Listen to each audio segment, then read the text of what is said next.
Hello, everyone, and welcome to Dissecting Dance, Kicking It with Rand podcast, the podcast that opens up discussions about topics in dance. The goal of this podcast is to allow dancers and non dancers alike to think about dance from new perspectives, as well as leaving room for discussion. Enjoy the show! Something I want to touch on next is a little more lighthearted. It's just more like petty humor. Not petty humor, but it's this kind of thing drives me insane. And if you watched the first episode of my podcast, I believe it's called Modern and Contemporary Dance Are Not the Same.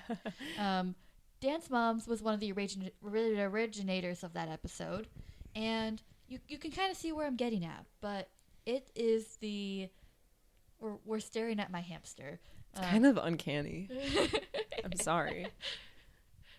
Why are his paws like human colored? Human colored, anyways. But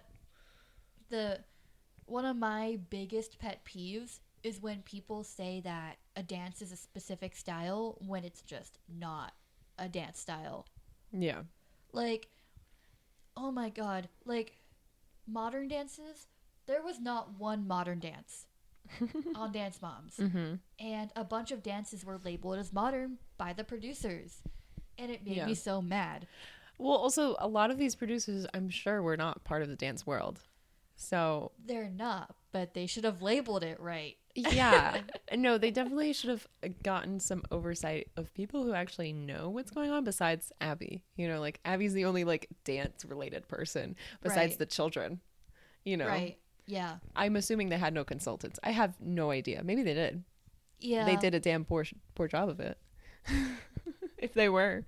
They're not that sensitive. Yeah. I was going to say something, but I was just thinking. Anyways, what did you say? Yeah, I was talking about how... dance styles. Or mislabeling dance styles. Yeah, I mean, that's my whole problem with competition, is that it's created every dance style to be very similar to each other because, fouettes can be put in any style, right? Not modern or hip hop. Sure, but we'll jazz. put it in there. They'll put it in there. Yeah. So fouettes, or I don't even know, some acrobatic stuff like cartwheels, yeah, aerials, things flips. that are not in that style are put in everything that is in that specific style. So let's say we're doing a jazz piece, which also is not jazz. Let's say that it's vernacular jazz.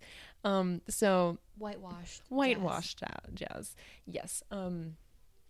So these supposed jazz pieces have fouettes, have all these very trick based things, but they have no real substance to it. Yeah, it's just all tricks. You pick a card. What card is it? Fouette. What's the next card? A chaîné to an area. Anyways, continue. Yeah, and then especially I couldn't really do a handstand. No, I could do a handstand. I don't know. I can't do acrobatics at my big age. Yeah, it's kind of hard. So as you're making dance more acrobatic, you're making dance only towards children who can do these things, who can be this flexible. Obviously, there's plenty of very flexible adults. I'm not saying there are not, but you're really limiting how many people can do these specific styles as you're making it more and more athletic and less of the dance style. But also another thing I just wanted to briefly add is that I have I've only in the professional environment, I've only seen how do I describe it? In the professional environment, I've only seen fouettes in ballet. Oh, absolutely. The fouettes, the tricks, the overly gymnastics kind of thing. Mm-hmm. Well, with the exception of musical theater. Musical theater is the exception here. I've seen fouettes in musical theater. Yeah. I saw Anastasia, and they have a little bit of the Swan Lake in there. And so she was whipping out the fouettes. But obviously, in Swan Lake, that's the 32 fouettes. So, that made sense. But, also, cats. they're all doing fuetes and singing somehow. I don't know how they're doing it, but they're doing it somehow. And I wish I could be them, but I don't think I could ever be that. Yeah. But it overall, like, if you're going into a contemporary dance company, like, or if you want to be in the ballet / contemporary world, you don't need gymnastics. You don't need to be able to do all of these ridiculous turns. Like, so if you want to be like on Alvin Ailey, or if you want to be at New York City Ballet, that's the whole thing. Or any other like company, like any other big company, or even the smaller ones. Out of like, I've never ever done I've never done an overwhelmingly amount of fuetes, except when I was at my studio as a kid. I cannot do fuetes. That's one thing I have. Actually, I can't even do a cabriole. And that's definitely something I'm going to have to work on, but I can't do a cabriole. That's hard. That's a fancy jump thing. Like, how do you, it's kind of like a scissor jump in the air, but like, you have to beat it in the air. Let me put it into simple terms. You jump off one leg, and then the leg you jump off of has to meet the other leg, which is already far in the air. Yeah. Yeah. And most of the time it's like beyond 90 degrees. Yes. And a lot of stereotypically men dancers do cabrioles, like it is required of their training. But that's definitely like one like very aerobic thing that like is coming from, you know, comps sort of thing. And then also the fuetes. I don't know. I'll never be able to do fuetes. Maybe one day. One can dream. But yeah, for the most part, like, I would say the competition world, I mean, it teaches you, I know that it teaches people a lot of things, but from the perspective of concert dance, fuetes, all these crazy tricks, even college dance teams, like, they don't really, from what I've seen, they don't really matter. And that's like, I think that definitely gives a bad, you know, bad rep to, like, it shock, I guess. I'm trying to figure out how to describe it. But also, another thing that bothers me is open. What is open? Like, I know that's a style. Yeah. But, like, I think it's just whatever you want. Right, but, like, if it's whatever you want, like, let's say you're doing and, you know, they're never going to be judged the same way. It's like if you go to a talent show and there's a singer and a dancer, the singer's always going to be chosen. Oh, of course. So. Of course. Yeah. Except if, well, the dancer could get chosen if they did a split. See, I have gone to a couple of talent shows, like, you know, like college level talent shows. Yeah. And there were some amazing dancers, but the singers always won. The dancers maybe got places like an honorary, like fourth, you know? It's just people don't really understand dance as well as they do singing, which makes sense. You know, words get to people. You know. Here's the other thing too, is that singing is more accessible. That's true. I mean, most people can sing. Like, if you take lessons, like, singing is pretty accessible for people to do. You just have to have a voice. Yeah. But also, most people can dance too. It's just like the level of technicality that you're doing it with. Like, dancing is like the first language, you know, body language is, you know, all of, what is it? Like 80% of our 80% of communication is body language. Mm-hmm. The rest is communication, like verbal communication with the 20%. Yeah. If that statistic is right, it might be wrong. I might be wrong entirely. Just saying, if you're yelling at me right now, probably deserved. Yeah. Yeah. But getting back to Dance Moms. Yes. Sorry. It's okay. Like, there's a lot of, and this is just because I've watched so many Dance Moms episodes and I see the mislabeling. And this goes back to literally what we were talking about 2 minutes ago. Mm-hmm. Talking about the inaccuracies, like the inconsistencies in the Dance Moms episodes. Like, I don't know if have you ever watched like any dances? I mean, I've watched their dances, definitely. And I would definitely say that they don't fit into their categories. It's like, I feel like their main technique is acrobatics, and the rest of them are like, they all have a beginner level of each of the styles. Yeah. If that makes sense. So like if they're doing a ballet piece, it's like they're doing beginner level ballet. And, you know, not to say that's bad or anything like that, but like it's not entirely accurate. And also not fair to the people who are doing ballet, which I guess is less now because, you know, because of Dance Moms, it's like, oh, this is the acceptable like style is like doing acrobatics and then some of that style technique. Right. So I guess that's like the norm. Yeah. But also, like, I mean, I'm mainly asking because there's a hip hop dance. I think it's called Light the Fire or something about fire. I'm not really sure if I've seen that one. It was like I think it was in season 2 when Paige broke her foot. Okay. And it was the recital episode, and it was like the group dance they were learning for the recital. Okay. It was hip hop. Okay, when I say it was hip hop, it was labeled as hip hop. Abby said it was hip hop. What is he eating? Sorry. Is it the wood or is he eating food?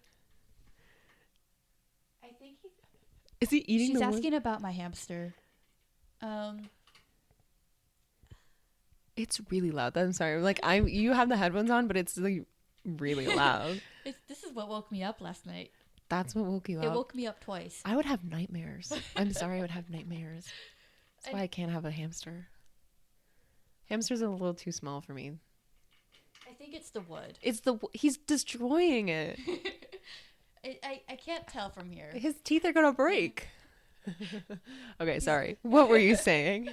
What was I? Oh, there's this dance. There's this dance, and it was. Yeah. You can hear it? Yes. Yeah. Okay. Maybe we'll give it a second for him to stop. Bitch. Yeah. Can you not be rude? It's really rude. He's like, wrap it up, guys. He's tired of the podcast episode. Dog.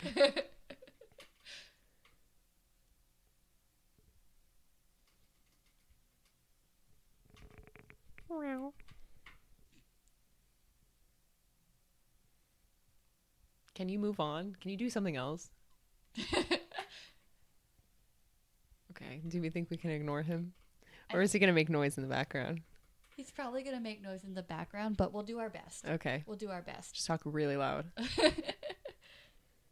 So, yeah, that dance, the first thing they did was an aerial.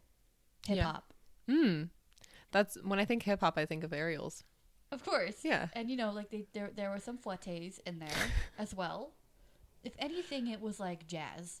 Like it was the whitewashed jazz. Vernacular jazz. Okay, yeah, he's done. Okay, he's done.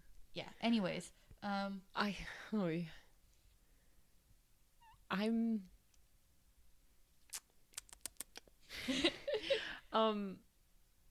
well, what you said earlier, obviously people aren't doing like crazy fouettes in, you know, regular day, you know, companies and that sort of thing.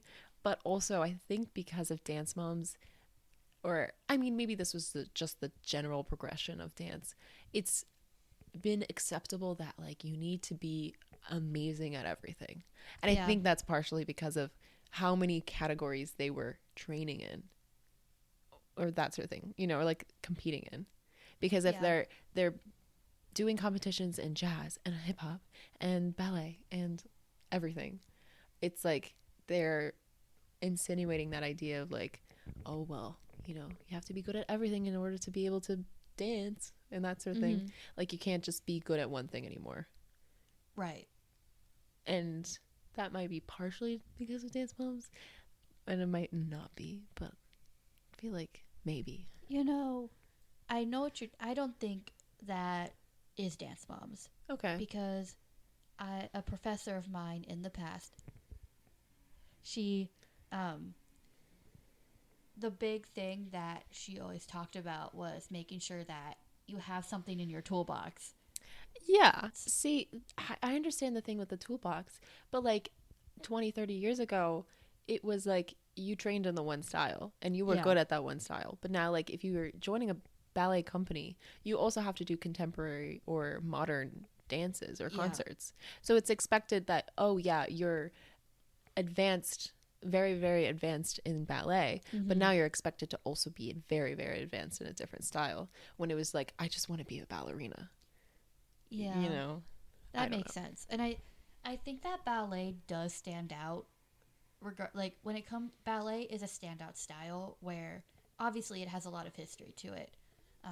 But, and ballet is kind of becoming like a contemporary ballet. That's also something I heard from one of my professors, is that you, in order to be in the ballet industry, you also, like, I think that's the ballet, that's the ballet world's way of, like, being, you know, more entertaining, because I do think that classical ballet is dying out a little bit. Or maybe I'm not close enough to it, but I think it's also probably, you know, in, at least with ballet, they want to stick with the tradition stuff. Yeah. And so I think the reason that they're going more contemporary is because of, like, people want new things. People don't want to watch the same Nutcracker over and over again. Right. Yeah. So it's probably because of that, but just the whole, like, overtraining for everything, I think, you know, was very well pushed by dance moms. Like, you have to be good at everything, otherwise get off. I agree. I do agree. Yeah. I don't remember what I was gonna say about that. Sorry. It's okay. It's okay. but I definitely think that dance moms also, like, I think dance moms pushed it quite a bit. But I mentioned what my professor said as well about, you know, keeping tools in your toolbox and, like, learning just a little. You can have a specialty, but at least having experience in a little bit of experience in other parts of dance, so when you go to an audition, it doesn't shock you. Yeah. That makes sense. Like, obviously you want to, you know, if you're dancing, it's like your job to dance. Yeah. Right. But, you know, we only have so many hours in a day. Yeah. And it's also, I mean, that's the dream, right? Is to, like, be versatile and to be able to do everything under the sun. You can only be so versatile. Yeah. And acrobatics don't exist in concert dance. Yeah. They just thankfully. Thankfully. Goodness. But there's plenty of places that are way overly athletic, you know? Like, obviously we're not doing 40 fouettes. But, like, the difference between, like, 50 years ago, the technique, it was more artistry driven than it is now. Yeah. So. Thank goodness. But I don't know. Yeah. And I mean, like you said, like, you know, there was, I liked what you said about the too much like, you can only be so versatile before you exceed your limits. Yeah. On your body, and it gets to the point where you're injured. Yeah. I mean, I think it's very important for people to, first of all, have an interest outside of dance. I think in the arts, people get really obsessive of, like, it's so hard, obviously. Yeah. But people get really obsessive of, like, if this is the only thing you think of doing, do it. But then if you think of anything else, get out of here, which is so toxic. That's not okay. Because especially, like, people in the arts, they are there to break you, you know? Yeah. Like, that's awful to say. But, like, some people are just so mean for no reason. And so, you know, if I'm making, from your advice, if I'm making dance my world 100%, and you're my primary, like, whatever in my life, and you're just, like, shit talking me to no end, like, how am I supposed to, like, live, you know? Right. If I'm being, like, talked down to as a child every single day, or, like, I'm just being tormented of, like, you're not good enough, like, blah, blah, blah, blah. Obviously, I'm not in the career space to, like, whatever, but, like, from experience of, like, with regular teachers who have been choreographers or whatever, and then also just, like, hearing, it's just a lot to be, like, you're not allowed to have interests outside of this one thing. Right. Yeah. And I actually find for me, because I think we've all had those moments where it's like, you think about quitting or not wanting to dance. I'm a firm believer that everybody needs an art form in their life. Absolutely. And not only that, people need more than one. Yeah. Like, for example, I am a hobby collector. You are a hobby collector. I love doing a bunch of hobbies. Like I love picking up something. I guess I'm going against my whole versatile thing. I like being able to know the basics of something, but I'm not going to be like, I'm the best cross stitcher ever. You know, I don't even cross stitch, but like, you know, like I'm not gonna overextend myself. It's more of like something to do. Right. Yeah. And I like being knowledgeable. I like learning things. We should emphasize learning. Open the schools. Yeah, I mean, every opinion has like exceptions. Obviously. Like, I do believe that if you don't like, I do believe that everybody, even if you're a ballet dancer, should take a hip hop class just so they have it. Like that's kind of what I'm trying to get at. Yeah. But yeah, like my other art form is sewing. Yeah. I also am learning the piano, and obviously I'm a dancer, and that's like kind of. I didn't know that actually. That I'm a dancer? Yeah. Wow, that's riveting. I know nothing. Thank you. I'm taking a bow right now. Yeah, but like that's so important because all of these other art forms, even though they're not physical, they still educate you on your other art forms. Right. And the other art forms, like it gives you another outlet to express yourself. Absolutely. Like you need multiple art forms to express different things. Yeah. And especially given that dance, as you know, is such a toxic, nasty community to be in at times. Can be. Yeah. Can be. Can be mostly all the time. Sometimes not really. Anyways, but depends on the day really. But when an art form when you fall back on an art form, like if you're burnt out or if you get injured and can't dance, I truly believe that, and other people may not agree with me, but I do believe that you need something else. Yeah. Well, also overtraining in one specific style, especially when you're just using very specific types of muscles in your body, really creates bad like muscle pathways and that sort of thing. Because let's say one day you like bend your knee in a weird way, you haven't cross trained properly, and so if you like, or like rolling your ankle, I know people like do rolling ankle like exercises so that if they do get on the side of their ankle, they're not going to roll it and then sprain it, because if you're not like training your muscles or like training all of your muscles in different ways, because obviously you use different muscles for hip hop and you use different muscles for ballet, right. Obviously you could use all of them, but like muscles form differently based on what you're doing. That's why it's so hard for ballet dancers to do hip hop. Yeah. Also, there's a lot of different types of rhythms in hip hop too, that like, you know, like the polycentric rhythms and stuff like that. So that's I think it's a whole lot of reframing your brain. And I think that's really important for like, you know, just learning. I think people need to like actually start enjoy learning more, you know. That it's like, I enjoy being bad at something. And that's not a common sentiment. Like people really hate that, but I think it's really important to like not humble yourself, but like just giving in that like you are not good at everything, you know. Right. And when that moment, and I definitely know this, and that moment when you realize you are bad at something, it can actually be fun. Yeah. For example, because like who cares if this thing sucks, right? But also you can find a community of like friends, for example, who also suck. And all of a sudden it doesn't become like this stressful environment where you feel like you have to be like perfect all the time. Yeah. Because you already know you're bad at it. Yeah. So you already know that everyone else is bad at it. Yeah. So why not, or mostly everyone else, I should say. But, you know, might as well just live in the moment and try to enjoy and laugh at yourself if you make mistakes. Yeah. I mean, especially like we get so hard on ourselves and expect so much perfection out of ourselves, and especially in a style that we've been doing for ages.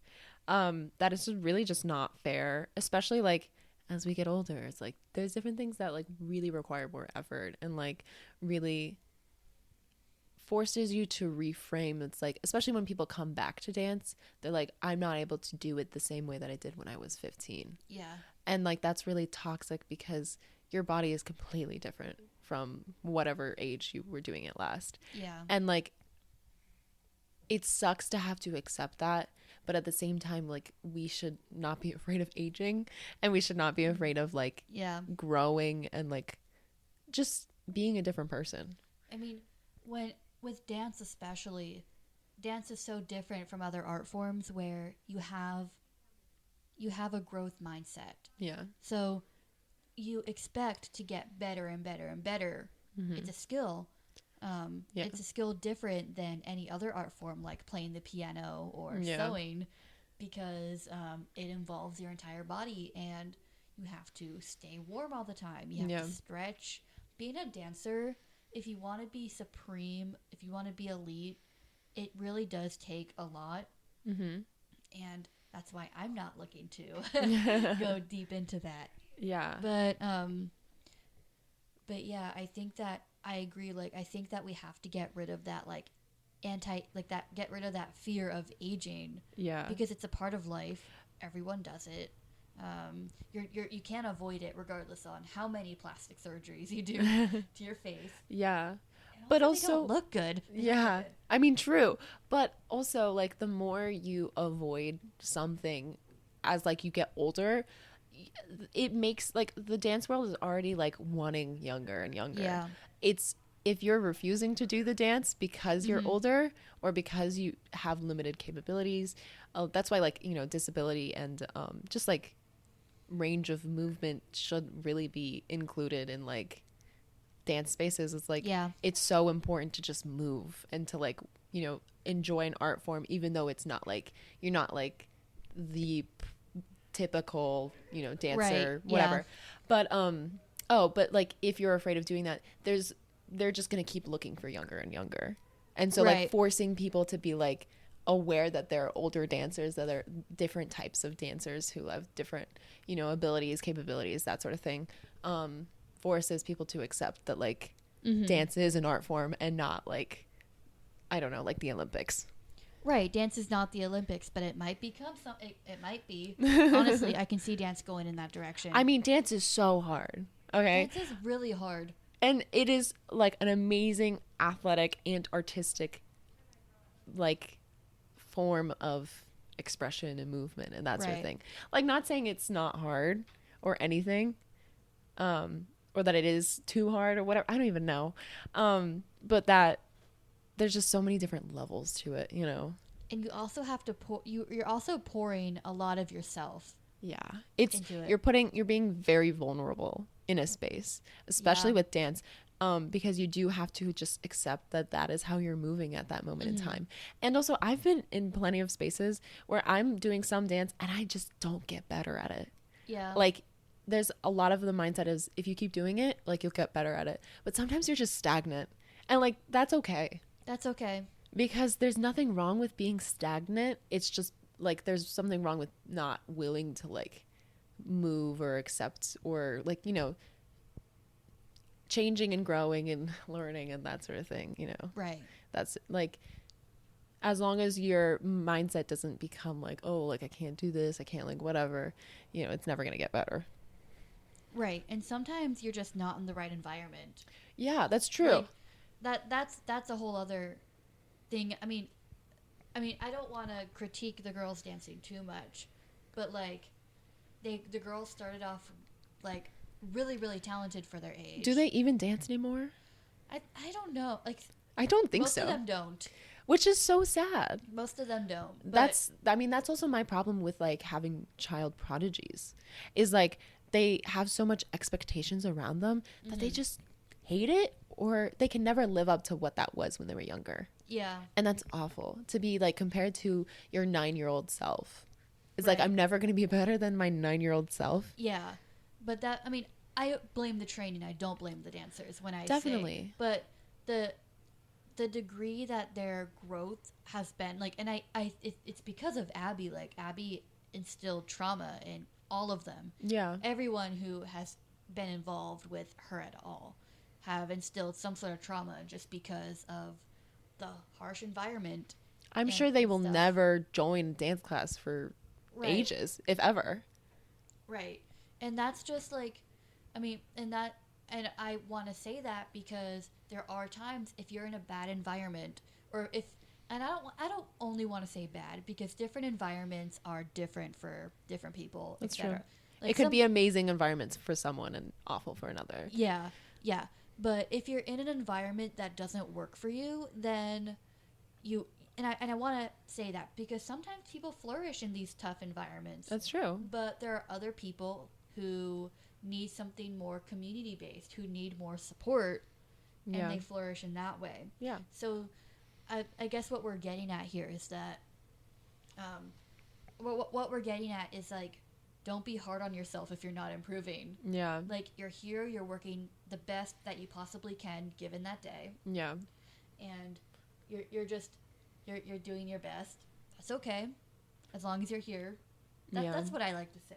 I mean, I think a lot of it comes down to just like American culture in general of how like being very productive based. Is like people's day is like dependent on how much they did that day. Yeah. So it's like if I'm not improving in this thing that I'm doing all day every day, it's like I'm doing something wrong. Right. Which isn't true. And then also it's like even all the best like dancers, like they say that their best technique was at the age of 30, 40. You know, is that technique doesn't develop within like, I mean, it obviously we're always working on technique, but like the peak that people feel takes decades to work up to, and that it's just not just like a quick thing. Right. And that we shouldn't be too hard on ourselves. We shouldn't be too, definitely. Especially when we're comparing ourselves to children. So. I'm sure. Because that's unattainable. It's, right. You're never gonna like, I saw this TikTok that was like, I'm drinking today because I'm there's a 6-year-old better at the guitar than I am. Yeah. Which is like there's just nothing you can do because obviously like they've been, you know, it's great that they're amazing at this one thing. But at the same time, we shouldn't be expecting people to reach these levels of greatness because that's just like really toxic. Yeah. I mean, now that like that was a big concern for me when I was younger, but now that I'm older and slightly more mature, slightly, yeah, that's like one of the big things I think about is if I see a kid who's that good at guitar, or a kid who is that technically advanced when it comes to singing, or an overly talented dancer, I just feel bad for them. Yeah, because it's very difficult to get that good without or it's very rare for a dancer to get that good without some sort of level of abuse. Yeah. Or without some level of some discipline in a bad way. Yeah. So don't feel bad if you're worse, if quote unquote worse than a 6-year-old. Yeah, quote unquote.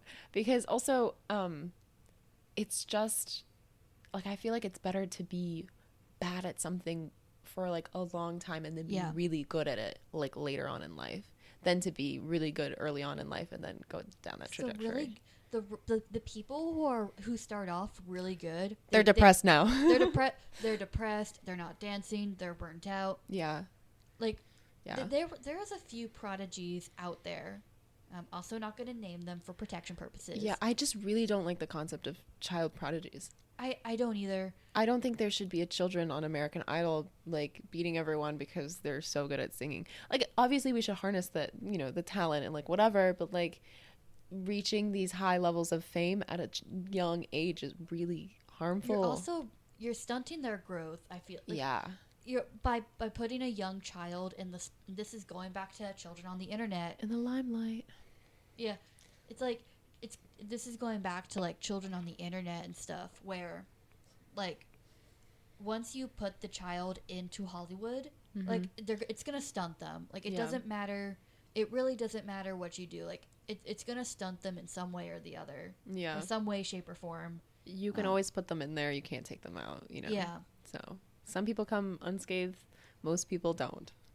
Yes.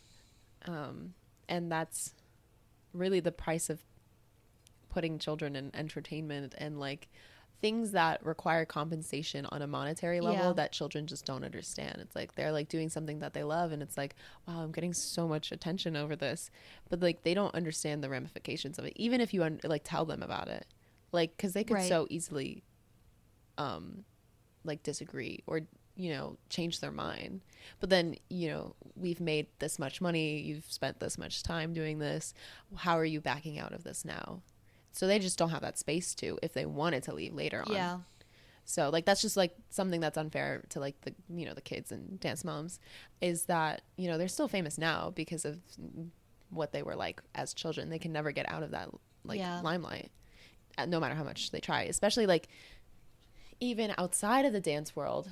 I mean, I think if they were still dancing, it would definitely cause some rift in the dance world of like, ooh, like who do they think they are? They're the dance mom girls, like whatever. They wouldn't be accepted in the same way that like other people would be in dance communities. Yeah. Just because of all this fame that they've, gained from childhood. Yeah, and it's just like, I mean, this is why I don't ever want children on the internet. Yeah. Like, I mean, it's there's so much more. There are so many more cons. Yeah.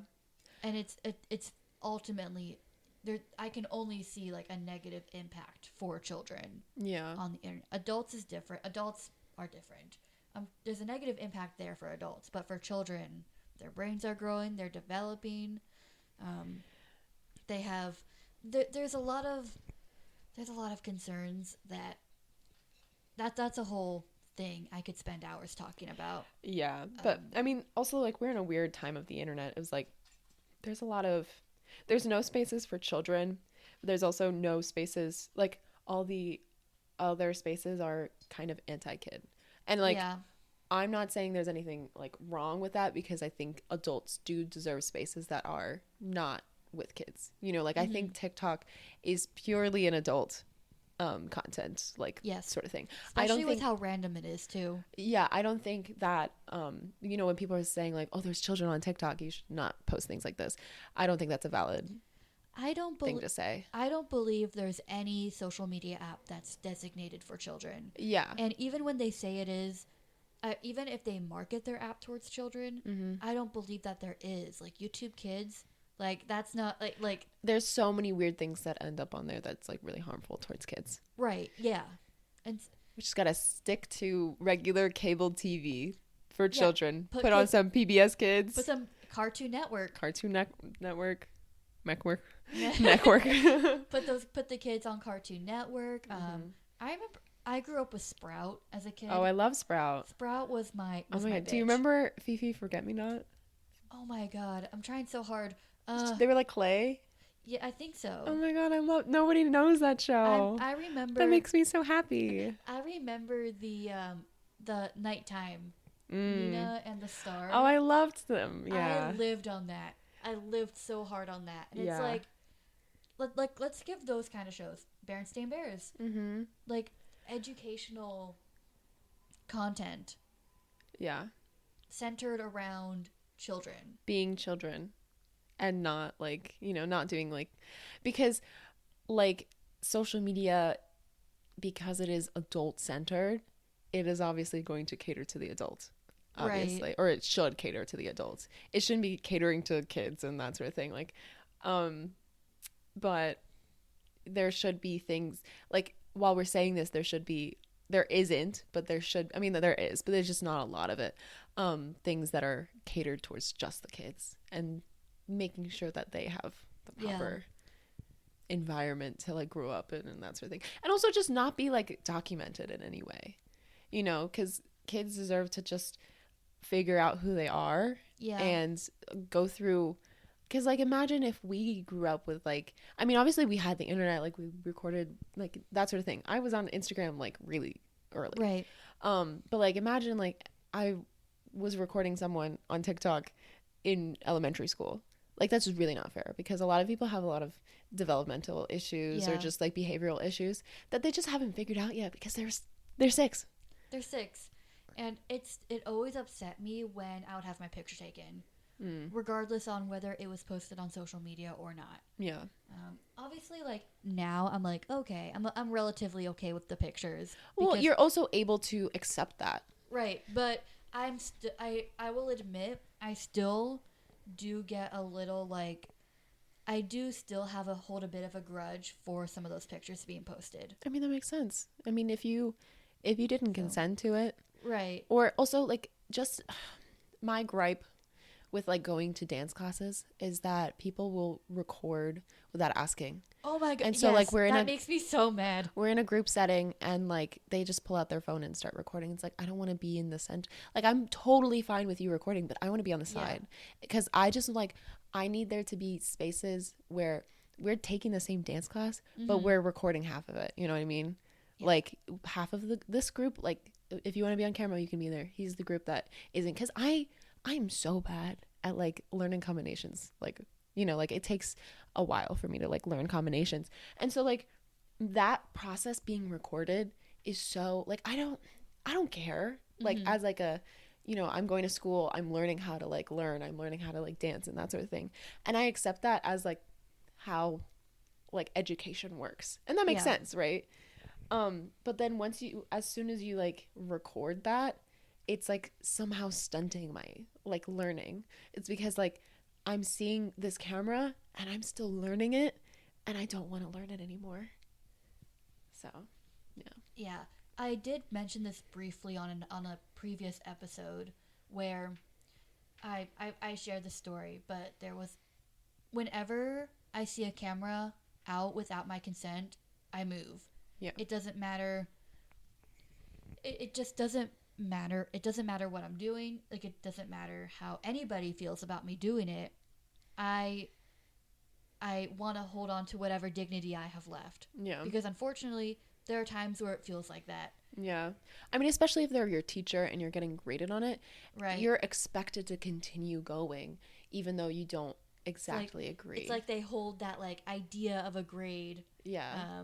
Above you, and that, and obviously, like, I'm not going to harp on it too much because I already shared the story. But, well, like, it's just also, like, having autonomy in a class, right? Even though we're in an educational setting, I should be able to step out if I feel like I'm going to throw up and not be reprimanded for that. Because one time I got full on yelled at because at 18 years old, no, I think I was 19 at the time. At 19 years old, I got yelled at because I had to leave because I thought I was going to pass out. Like, you want me to pass out in the studio? Because I can, if you want me to. Yeah. I've stepped out of class because, just because, like, things have gotten so bad that I thought that, and I mean mentally. Yeah. Like, sometimes there are classes sometimes that have led me into breakdowns. Yeah. And for me, I need to step out in order to do that. Like, I'm not, okay, sometimes I am. But, I mean, for the most part, when I step out of a room, I'm not lollygagging. I'm not, like, I'm not, you know, I need to be out because I need to be out. Yeah. I'm not the kind of person who likes to cut class. Well, or also who wants to be disrespectful to anybody. Yeah. But also in a college setting, we are automatically giving you more respect than most departments are giving you. Yeah. Because as soon as the clock strikes, like 1 o'clock, people are leaving. If that's the end of class, people are packing up and leaving, regardless of if you're in the middle of the lesson. In the dance community, or especially in dance, like, educationally, you are there until they dismiss you. And it doesn't matter. Lucky. Yeah, it doesn't matter if you're going 15 minutes over and you have another class to go to. Right. You're staying here until we're done. And that's just really toxic, because also, like, I'm an adult, I'm paying to be here, and I feel like I'm a child and I can't go outside if I'm about to pass out, if I'm about to, like, whatever. Right. And it's like, right. And it's like if and here's the thing, right? Like, I get that there are people who skip class. Yeah. There are people. They're paying for the goddamn class. Right. Like, they're to be fair.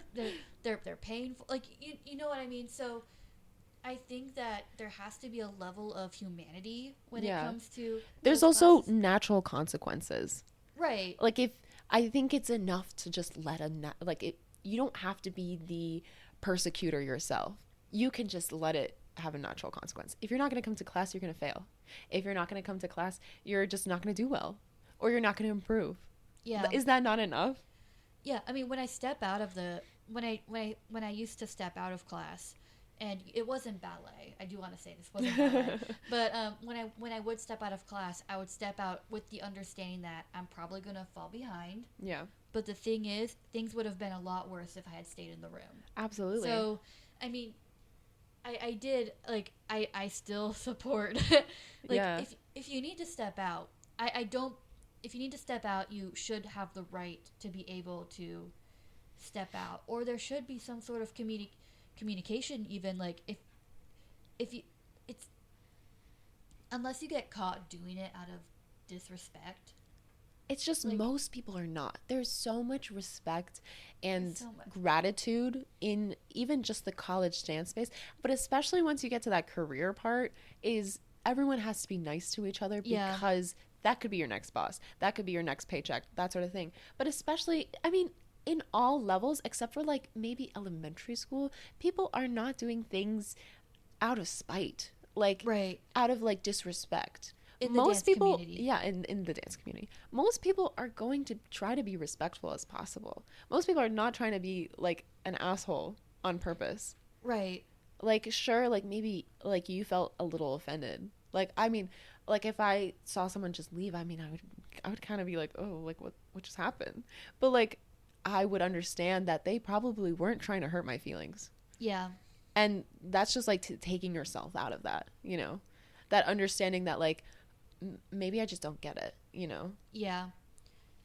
And I do think stuff like that is something that, like, autonomy is something that the dance community needs to work on. Yeah. The idea of, like, and we're gone from Dance Moms at this point. Dance Moms is I think we covered all of Dance Moms. I mean, yeah. I mean, it's ultimately just the progression from being a child dancer, you know, Dance Moms, to, like, onwards. Like, most people who were on Dance Moms are not dancing, and there's a reason for that. There's a reason for that. Burnout, too much fame, too much yelling, too much toxicity. There's so many different reasons, and a lot of those things were already in the dance community and were kind of glamorized, especially for a community that dance isn't niche. It's not really a niche community, but there are plenty of people who do not get dance. And a lot of people who consume Dance Moms, I feel like maybe half of it are people who don't get dance and just watch it for the reality TV portion and that sort of thing. But like essentially perpetuates this like level of, we're going to be assholes to each other. And this is how we want it to work. Right. So. Yeah.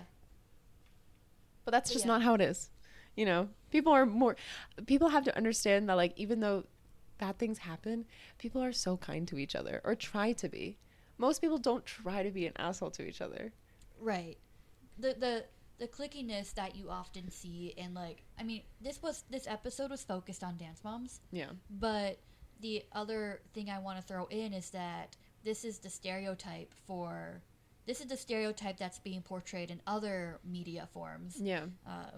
So like other dance shows. Yeah. Whether they're scripted or unscripted, that's the stereotype. Is that they're cliquey and don't want to talk to people outside of their circle. They're cliquey, they're mean, they're bitchy, like just all of the above, right? But that just doesn't happen. Like, it's not common. And if if in whatever way, shape, or form it does happen, like, nobody likes a clique. Yeah. Nobody likes a clique. So that's also, most people who grew up in the dance community are some of the smartest people that I know. Mm-hmm. Like, because most people who do dance either professionally or even just recreationally, they have a STEM job on the other side. Yeah. Or they're interested in something like crazy, like educational, like whatever. They are handling both the artistry and the information, because dance requires you to like be able to like think on your feet very quickly. Yeah. So like obviously that's going to translate well to a STEM career or any other kind of career, obviously. Right. But like I don't know, there's a big population of people in the general population that like did dance at some point in their life, and they, you know, obviously came out of that and have this like, you know, different mindset of like the community that the dance world provides is very important and very familial. Yeah. That is like really important. That's what it should be. Yeah. I know that, and obviously, you know, I do want to wrap this up. Yep. But 2 hours in. 2 hours in. I mean, I'm sure there's plenty we could cut from this. Yeah. Or make multiple parts and some That's bonuses. True.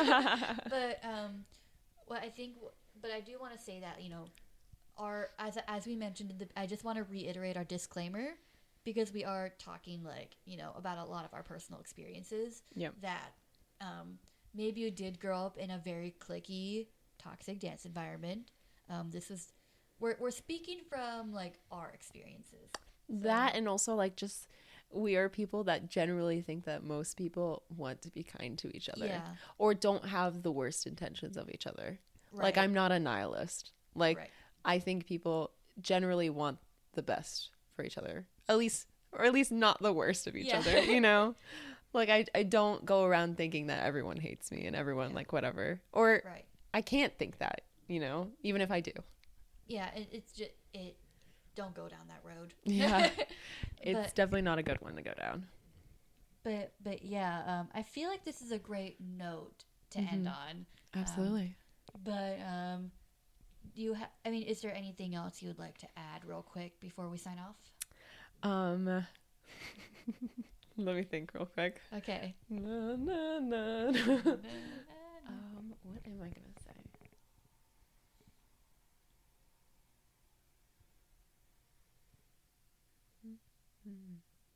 I don't really know. I have no closing thoughts. How about this? If you were to change anything about the dance community, what would you change? Very, very important topic.